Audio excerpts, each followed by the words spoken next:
र तपाईँले उहाँलाई सधैँ माया गर्नुहुन्छ। सधैँ गर्छु। उनको दुःखमा सुखमा उनलाई हेरचाह गर्नुहुन्छ। गर्छु। त्यसो भए म तपाईँलाई धन्यवाद दिन चाहन्छु र हामी यसै क्रममा हामी अस्मिता नानीलाई पनि फेरि सोध्छौँ। अस्मिता नानी, तपाईँ चाहिँ जोन बाबुलाई आफ्नो मम्मी बुवाले दिएको कुराहरू साबित भएको छ र अब तपाईँ सधैँ जोन बाबुसँग प्रेममा रहन्छौँ। हाम्रो जोन बाबुलाई तपाईँ सधैँ आदर गर्नुहुन्छ र उहाँको सुख दुःखमा तथा विभिन्न परिस्थितिमा साथ दिन्छौँ। धन्यवाद। हामी यति मात्रै सोध्नेछौँ र त्यस पछाडि हामी करारतिर जानेछौँ है, सिधै हामी करारतिर जानेछौँ। र यसको लागि हाम्रो जोन बाबुलाई पहिला म करारको लागि अगाडि बढाउँछु। दुईजना उठिदिनुहोस्, मेरो पछि पछि भन्नुहोस् है। पिता पुत्र पवित्र आत्मा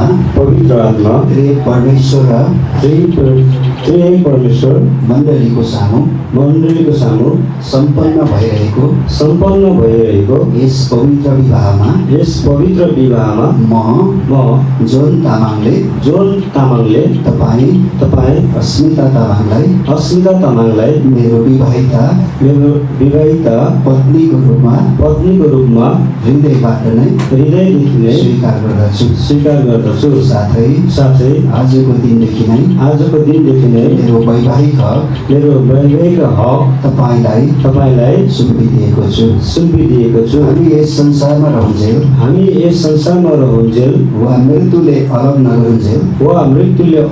नगरुन्जेल तपाईको सुख दुःखमा रोगी निरोगीमा भोका प्यासामा अभाव र प्रशस्ततामा तथा सबै प्रकारका परिस्थितिहरूमा सेवा सल्लाह प्रेरणा शान्ति खुसी दिइरहने बाचाका साथ सधैँभरि तपाईँलाई प्रेम आदर भरोसा गरिरहने प्रतिज्ञा गर्दछु। येशू ख्रीष्टको नाममा आमेन। यसरी हाम्रो अस्मिता नानी पनि उठिदिनुहोस्। जोन बाबु पनि उभिरहनुहोस्। अस्मिता नानीले पनि भन्नुपर्छ र हाम्रो जोन बाबुप्रति फर्केर भन्नुहोस् ल। मेरो पछि भन्नु र यो माइक उहाँलाई अलिकति सहयोग गरिदिनुहोस्। पिता पुत्र र पवित्र आत्मा त्रिएक परमेश्वरको र मण्डलीको सामु सम्पन्न भइरहेको यस पवित्र विवाहमा म अस्मिता तामाङले तपाईँ जोन तामाङलाई मेरो विवाहिता पतिको रूपमा हृदयबाट नै स्वीकार गर्दछु। साथै आजको दिनदेखि नै मेरो वैवाहिक हक तपाईलाई सुम्पिदिएको छु। हामी यस संसारमा रहन्जेल वा मृत्युले अलग नगरुन्जेल तपाईको सुख दुःखमा रोगी निरोगीमा भोका प्यासामा अभाव र प्रशस्ततामा तथा सबै प्रकारका परिस्थितिमा सेवा सल्लाह प्रेरणा शान्ति खुसी दिइरहने बाचाका साथ जीवनभरि तपाईलाई प्रेम आदर भरोसा गरिरहने प्रतिज्ञा गर्दछु। येशू ख्रीष्टको नाममा आमेन। सबैले ताली बजाइदिनुहोस्। हुन्छ, तालीको लागि यहाँलाई धन्यवाद। र जुन करार तपाईँले बाँध्नु भएको छ, स्वीकार गर्नुभएको छ एकले दोस्रोलाई। यो कुरोलाई तपाईँ कहिले पनि नबिर्सिनु होला है। यो करार आजको दिन बाँधिएको करार हो। जुन शब्दहरू तपाईँले आफ्नो ओठबाट उच्चार गर्नुभएको छ यसलाई सधैँ तपाईँले सम्झेर आफ्नो श्रीमानलाई आफ्नो श्रीमतीलाई सधैँ प्रेम गरेर शान्तिमा रहेर परमेश्वरको महिमा गर्दै आफ्नो मण्डलीलाई माथि उठाउनुहुनेछ। आमेन। हुन्छ, यसपछि म यहाँहरूको बिचको जो चिनो छ औँठी ल्याउनु भएको होला। दुई पक्षको औँठी म माग्दछु।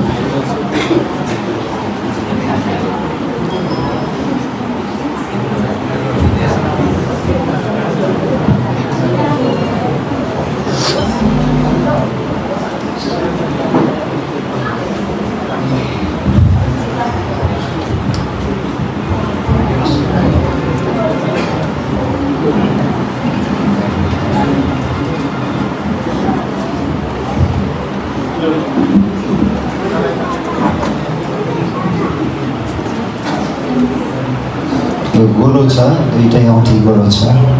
यसको सुरु पनि छैन, अन्त पनि छैन र उहाँहरूको प्रेम पनि सधैँ रहिरहनेछ र अन्त हुने छैन। र यो कुरोको लागि एकदमै धन्यवाद। र म तपाईँको सामु यो औँठीलाई लिएर केही कुरा राख्न चाहन्छु।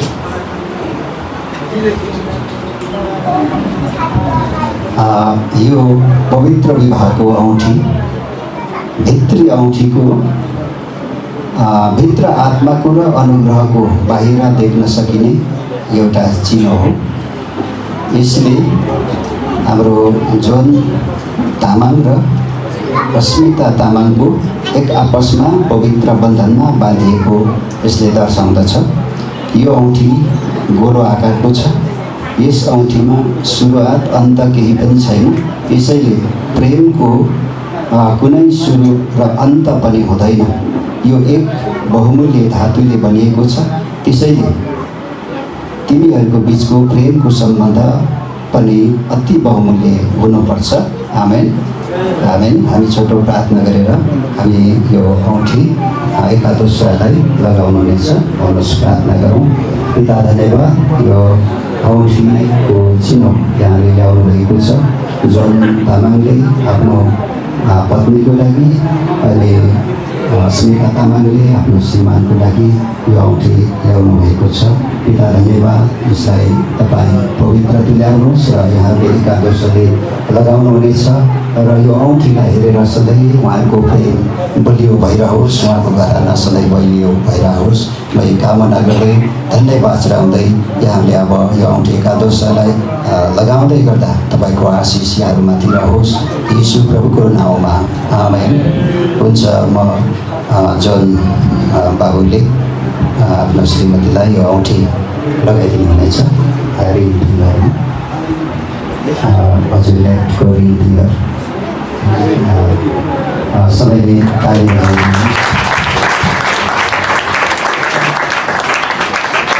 अस्मिता नानी यो औँठी जोन बाबुको लेफ्ट साइडको रिङ फिङ्गरमा लगाइदिनुहोस्।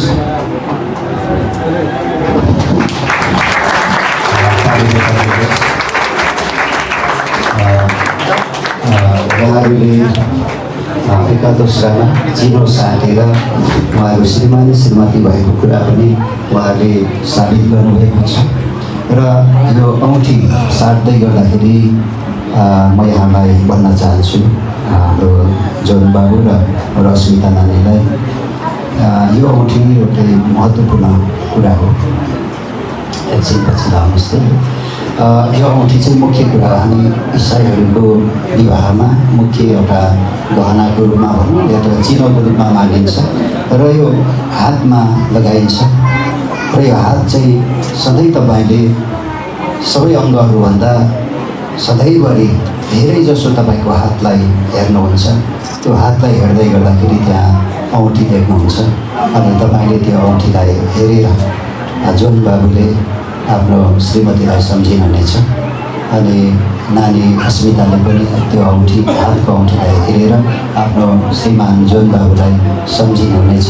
र यहाँको प्रेम सधैँ बढिरहनेछ र म तपाईँलाई सल्लाह दिन चाहन्छु यो औँठी नबेच्नुहोला है यसमा खिएर गयो भने तपाईँले थप्नुहोस् है थपेर सधैँ त्यसलाई चाहिँ तपाईँहरूले जीवित राखिरहनुहोस् र तपाईँहरूको एनिभर्सरी डे हुन्छ होइन तपाईँहरूको चाहिँ एउटा वैवाहिकको वर्षमा तपाईँले यो औँठी एकादशलाई लगाउँदै आजको दिन नै तपाईँको विवाहलाई सम्झिदिनुहोस् र तपाईँको प्रेम बढी नै रहनेछ यो मैले तपाईँलाई सल्लाह दिएँ है प्रभुलाई धन्यवाद छ र अब यहाँहरूको हात बाँधेर हामी प्रार्थना गरिदिनेछौँ एकछिन फुल लगाइदिनुहोस् र दुईजनाको हातलाई यसरी नै ल हामी प्रार्थना गरिदिन्छौँ र यो हात जसरी तपाईँको जोडिएको छ तपाईँको सम्बन्ध सधैँ जोडिरहोस् हामी हुन्छ मण्डली सबै सहमति दिनुहोस् हामी यहाँहरूको हात बाँधेर प्रार्थना गर्दैछौँ पिता धन्यवाद तपाईँ परमेश्वर सर्वशक्तिमान यीशुलाई साक्षी राखेर मण्डलीलाई साक्षी राखेर बाबु जोन अनि नानी अस्मिताको हात बाँधेर यहाँको सधैँ एउटा जीवन बाँचिरहोस् र यहाँको प्रेम बढिरहोस् भन्ने कामनाका साथ हामी प्रार्थना गर्दैछौँ पिता जसरी यहाँको हात बाँधिएको छ जोडिएको छ त्यसरी नै यहाँको प्रेम सधैँ जोडिरहोस् यहाँको परिवार सधैँ आशिषमय भइरहोस् र एकादशलाई प्रेम गर्दै आदर गर्दै यहाँको परिवार फल्दो फुल्दो आशिषमय भएर सधैँ बाँचिरहोस् पिता जबसम्म संसारमा रहनुहुन्छ यहाँहरू एकादशको प्रेम र आदरका साथ यहाँले आफ्नो परिवारलाई हुर्काउने बढाउने आफ्नो मण्डललाई सहायता गर्ने कुरामा आफ्नो घरलाई अगाडि बढाउनेमा यहाँलाई आशिष दिनुहोस् पिता धन्यवाद चाहन्छौँ यहाँको सम्पूर्ण जीवनमा सधैँ प्रभुताको अनुग्रह पिताको प्रेम पवित्र आत्माको सङ्गति सहायता रहिरहोस् आमेन